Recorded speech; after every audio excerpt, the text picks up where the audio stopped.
Dek. Pancen ra ngerti, mbok yo aja bingungi. Yo jam lembok sing kembal kuwi. Aku njaluk jemblem Dek. Semblem sing ngendi Kang? Jemblem sing kuwi lho Dek. Sing kuwi ngendi? Mosok ora ngerti Dek. Pancen ra ngerti, mbok yo aja bingungi. Yo jam lembok sing kembal kuwi. Aku ngidap jemblem Dek. Semblem sing ngendi neh? Jemblem sing kuwi lho Dek. Sing kuwi ngendi to? Mosok ora ngerti Dek. Pancen ra ngerti, mbok yo aja bingungi. Mau sampe bingung. Yo jam lembok sing kembal kuwi.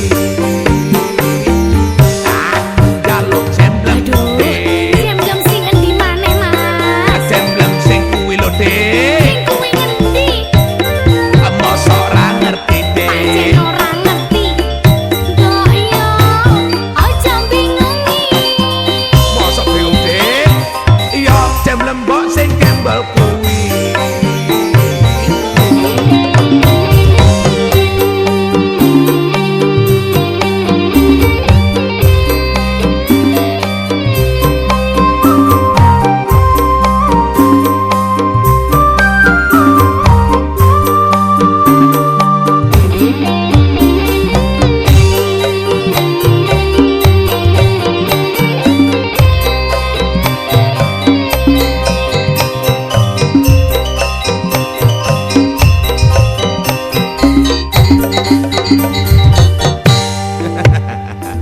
Dek, aku penasaran.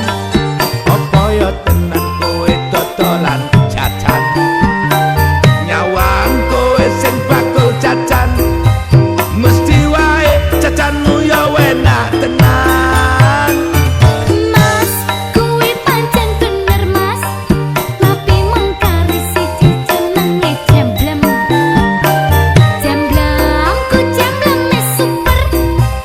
Tak eman-eman Mas ya wong padha ngiler. Jemblemku super kabeh wong padha ngiler. Jemblemku super kabeh wong padha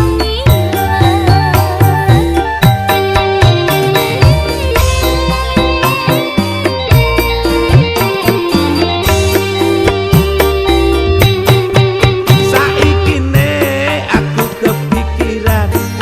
Dek kapan ison ngincipi jemblemu? Angen-angen nganti bumbunan. Iso tak pangan sadurunge turu. Kaya wong sing ngidam 3 wulan. Aku iki sing ngidam jemblemu. Saumpama kudu tuku larang. Ratu duet wani dodol untu. Aku ngidam jemblemu. Jemblem sing ngendi Mas? Jemblem sing kuwi Dek. Sing kuwi ngendi? Mosok ora ngerti Dek. Pancen ra ngerti, mbok yo aja bingungi. Bingungi. Yo jemblem mbok sing kembal kuwi.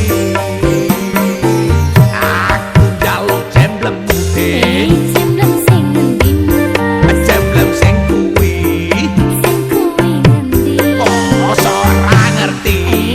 Pancen ra ngerti, mbok yo aja bingungi. Yo jemblem mbok sing kembal kuwi.